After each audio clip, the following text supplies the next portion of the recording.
Classic Truck Rescue. In today's episode of Classic Truck Rescue, we're going to show you how to take the bed off a 55 to 59 Chevy or GMC truck. It's going to be a short bed coming off a 59 Apache that we're doing a complete resto on. This will be the second in the series where we're doing a complete nut and bolt frame up restoration on a 1959 Chevy Apache 3100 Napco 4-wheel drive pickup. And by the time I get all these videos of the work that I've already done to this truck caught up, I should have my shop up and we should have the Apache in there and starting with the frame, building it back up.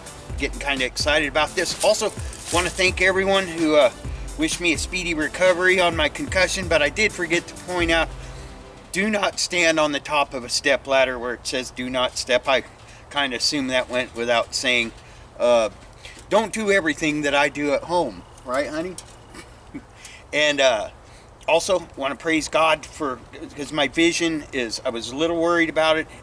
My right eye had like a whole flock of birds flying around in it, but much better. I want to thank God for, you know, I've heard a lot of horror stories about people falling off ladders, but I'm doing much better. I feel better every day, and I'm excited about the projects we got going on out here, and Anna's excited about them too. A lot of people have been asking about Jamie. Jamie has a full-time job now where she works for the city and she loves her job. We will have her in the videos, but just not during the day when I'm working. Let's get back to work and pull the bed off of this truck. Thanks for watching. Oh, also, if you like Classic Truck Rescue videos, please hit the subscribe button. It doesn't cost you a penny and it helps us out. Also, the hats. I have all the hats on the website now, classictruckrescue.com. If you want a hat, all the information's on there. Just send me a message, let me know what size and color and all that. And thank you for your support. First thing I'm going to do on this truck when it comes to pulling the bed off is get that spare tire off of that spare tire rack. I believe that is a correct factory original wheel for this truck, but it's the only one that this truck has. It had these on it and a couple of rally rims, and I believe I put one rally rim on there when one of these went flat. But we're gonna go with all correct factory original wheels on this truck. And I did notice something, little clues. I had noticed when I pulled the front clip off, and you couldn't really see it with the front clip on there, but when I pulled the front clip off, I noticed that one of the freeze plugs, no, over here, honey, the freeze plug. you're not helping, honey. Anna, come on. Yeah, one of the freeze plugs was missing out of the engine. So I was going through the junk in the bed, and I found this, and I would suspect that that's where it came from, which means when this truck showed up on the property, it already had the freeze plug out of it. So I don't know if it was sold under the impression that it was a runner driver, but you wouldn't have drove it down the road very far without a freeze plug in it. I know that. Anyway, so I'll pull this spare off of here, and then I'll come back and show you what I do next.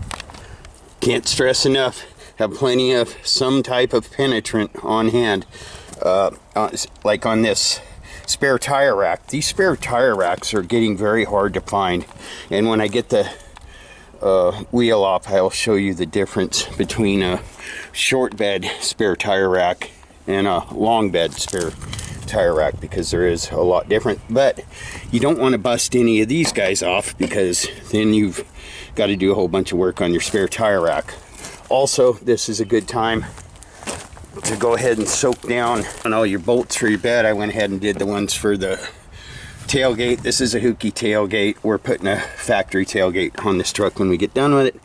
But a good idea to remove the rear bumper and get that out of your way. This is a Hookey bumper. We're gonna put a correct one on it when we go back. But I was noticing, why is this bumper falling down like that? Well, they've got one bolt on this side that's not as big as it should be. And it should have 2 bolts in it. I mean, there's 2 holes in the bracket, and it couldn't have been that hard to put another bolt in the front. But same thing on this side, except it's even worse because they've got 1 nut and bolt holding it. See if I can get that. But the nut is too big for the hole that they went through in the frame. So basically, if I pull this bolt off of this side, there's not going to be much holding it on the other side. I can drop it straight down, slide it over to the left, and it'll fall off. So basically, it's got 1 bolt holding that on. Just some bizarre, and you'll find this on these old trucks, but I'm just finding too much on this one. Another thing, more creative welding on the frame. So we got some rebar on there. They were probably using that stuff for muffler brackets or something at one time. Anyway, back to the bed itself. This is the rear cross sill, and the way these beds are built, you've got a steel box that goes all the way around and has a front bed panel that's in front of that box that I got to remove. 2 bed sides, and this is your rear cross sill. And on top of that, they put the wood, and then they put strips in between each piece of wood. But this is the rear cross sill, and it has brackets. You can see right there, it has brackets. There's your rear cross sill on the left with the bend in it there, but it has brackets that come off of it right there that have bolts that go up through that wood and through the frame. So I lubed up that bolt. Then there's another cross sill a little further up, and you want to lube up those bolts where they go through the frame.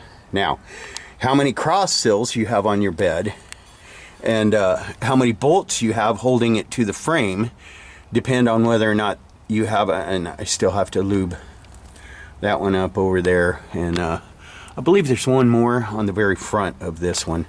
But just go everywhere you have one of these cross sills like that, go to the end of it, and you'll see where it's bolted to the frame right there, and lube those up. Now, just because you lube those up doesn't mean they're going to come off, because a lot of times what I've found is, as is the case on this one, that wood's all rotted up there, so the top part of that bolt might just want to spin around, and we will probably run into that in a couple of situations trying to get all these bolts out, and we probably will run into that situation on a couple of these bolts, and I'll show you how I deal with that when it happens. But like I said, soak all those down in advance to pulling them out, and it'll just give you more of an advantage to getting those bolts off without having to go all caveman and break out the chisel. But if we have to, we will.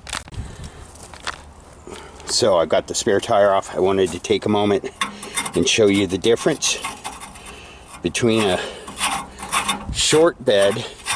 Now, not all 55 to 59 Chevy and GMC trucks had the spare tire rack option. Some of them had them underneath the bed, and some of them just didn't even have one, and some of them just threw the spare tire in the bed of the truck. But short beds, because you have less room for the tire between the fender and the cab, they have a completely different rack, where one leg of the rack goes through a rubber grommet in the cutout on the driver's side rear fender, and then this side is basically the same as one for a long bed, but then the upper one bolts to the top of the fender with an L bracket, and then up underneath the fender there's another L bracket that second rod that goes through the hole attaches to, and then that leg bolts to the inside of the fender and the bedside. Also, the cutout in the fender itself for a short bed is a different shape than the cutout on a long bed, because the short bed had to have more tire into the fender, if that makes sense, than the long bed did, and I'll show you that difference right now. Here's the spare tire rack on a long bed pickup. You can see on the left it's pretty much the same as the short bed, but on the right side, instead of going through the fender right there, it just bolts directly to the side of the bed. So you have a different bracket on the right side. Also, you can see that it has less of a cutout in the fender because you've got more room between the fender and the cab. Also wanted to point out something that I experienced. These bolts hadn't been off for a long time, I'm assuming, but when I was taking this top one off, it started out good and then it got really hard. That's because when your nut runs into the rust on the threads, it can clog up the threads and make it harder to take off. So what you do is you spray a little more lubricant on that and you go ahead and run it down a little bit and run it back and forth. Also, if you feel it getting hot, let it cool off, and not all the way, but don't get it super hot because then you're in danger of snapping that off. It's better to spend a few minutes running that nut up and down those threads and getting it off without breaking it than snapping one of those off, having to drill that out and re-weld a stud in there. We did good on this one. We got all three of them off without breaking any studs. So on to removing the bed. With your rear bumper out of the way, now is a very good time to disconnect your wiring for your tail lights. I'm not going to focus so much on disconnecting these. I'm just going to snip them, because with all the work that we're going to be doing on this truck, we do not want this kind of wiring running the tail lights. So on this end, but if you have you know, real nice pristine wiring that's in good condition, you can take the time to disconnect them. It doesn't take that long. And then on the cab side, all your tail light wiring runs down the driver's side of the frame through holes like that, and then it attaches to the rest of the wiring harness. Well, it normally attaches to the rest of the wiring harness under the cab at a junction box, but we've got more creativity going on here. So anyway, if you want to disconnect all your wiring and you have a clean truck with nice wiring, look under your cab. There's a it's like a junction box that you can use a flat blade screwdriver to disconnect. This is a good sign though. I know that this is a factory Napco truck because the bracket for the transfer case shifter, and that's it right there, is riveted to the frame. And they started doing that on the later 50s, 57 probably to 59 Napco trucks. If it was a 55 or 56 Napco, the Napco kit was installed at the dealership and that bracket would be bolted on. But they started making them in the factory in the later 50s, and when they started doing that, they started riveting that bracket onto the frame. That's how you can tell a legit Napco truck. So here's a cab that still has that junction box on it, and you can see it right there. That's where your tail light wires will connect to the rest of the harness. It's on the floor of the cab, just below the driver's seat, and just back from the hole in the floor where the master cylinder reservoir is, right there. So with my wires sufficiently disconnected, I'll go ahead and remove that hooky toolbox right there, and these are the best tools for that job. Also, when I'm removing the bed, if it's got a tailgate on it, I leave the tailgate on it. What's ironic is on the one side where this one has the tailgate chain, the bracket is busted off of the hooky tailgate, and on the side where the brackets are both there, the tailgate chain's broke. So I'll just put a bolt down through there. It just kind of gives you a little more rigidity, and I'll go ahead and get that box pulled out of there and sweep up this mess, and we'll get to removing those bolts in the cross sill like I showed you earlier. I suspect the reason that the custom wooden toolbox got installed there is because someone needed an excuse to put that piece of plywood over the completely rotted out original bed wood, but they did make it fit tight, which basically means you got to pry on all the boards and break them to get them out. But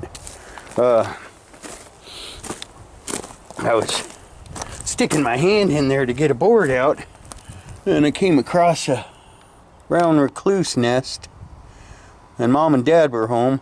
I don't know if you can see the nest right there. Mama was tending to the nest, and Dad was just running around going, "Oh my God, the humans are here."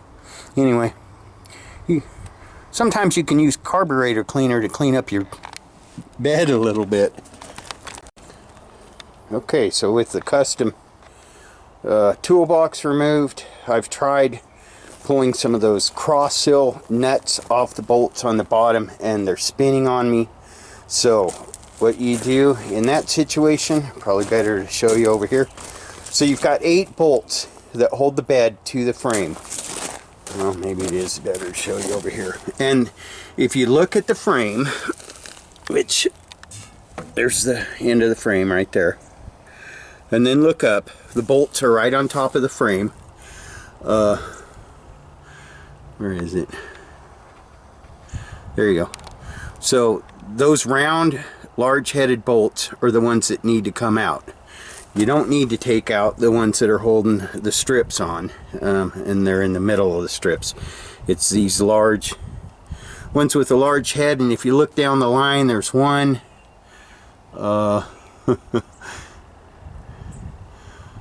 And there's 2. And 3 and 4 would be down there, but they're under dirt right now. Maybe you can see on this side. So you got, again, right above the frame, you've got 1, and then 2 is right there, and then straight down the line will be there's 3, and then there's 1 right towards the front up there somewhere, probably under the dirt too. But what I do is I start back here, and you put your chisel so that it's halfway through the head of the bolt, not on the bolt but on the wood. And what you want to do is try to split this piece of wood right down the line, down the middle, just like that. And trust me, if the wood's in this kind of condition, it's super easy. You don't have to beat the heck out of it. It'll split. Just use a metal-headed chisel, and then you want to just split it all the way down, and then pull out half. And it doesn't matter which half, whichever half's easier to get to, because then we'll come back with a cutoff wheel and cut these heads off. So here's just a shot of what the objective is when you chisel that wood out. You can see I've got access to all of those bolts now, where I can get my cutoff wheel in there, and I do have to take a break and go get some cutoff wheels. Like I said, there's 8 bolts, and I can see all the heads right now. There's the one up front where the brown recluses were hanging out, and same thing on the other side. Now you'll notice, let's see, all the way down I've got access to all my bolts. You'll notice that when you pull some of the wood out, your bolt will drop down and lay on top of the cross sill. But that's okay, because you just hold it up. Well, we'll let the wood hold it up, hopefully. You just hold it up like that and get you some vice grips. You just want the vice grips to grab the very lip of the head of the bolt, like that. No, not like that. I'll show you. Hang tight.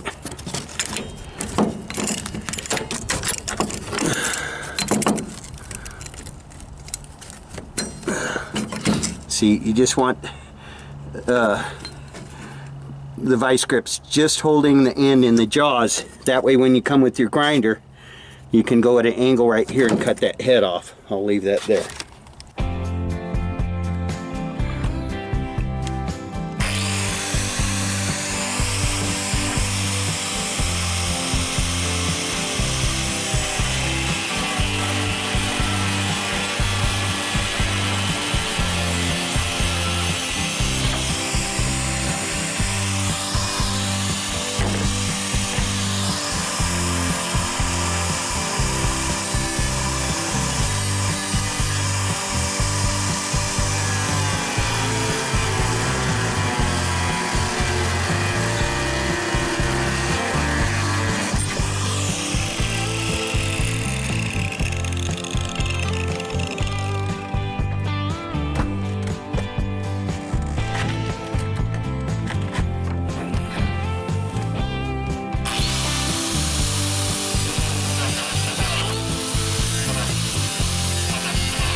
One thing I did neglect to mention is that there are two support rods that go from the side of the frame right there. See if I can get that right there, and they go over to the step. That one's already been cut and has the emergency brake cable wired to it, and the other one's just missing in action. But those take half-inch bolt holds them to the step if you want to leave them on the frame, and then if you want to remove them from the frame, I believe it's 9/16, maybe half too on that right there.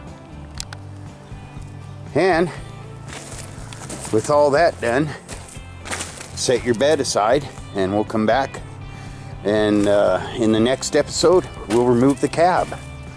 After that, we'll pull the front clip apart, and then we'll pull the bed apart, and I'll show you step by step how you disassemble all that stuff, and then we'll take the cab apart last.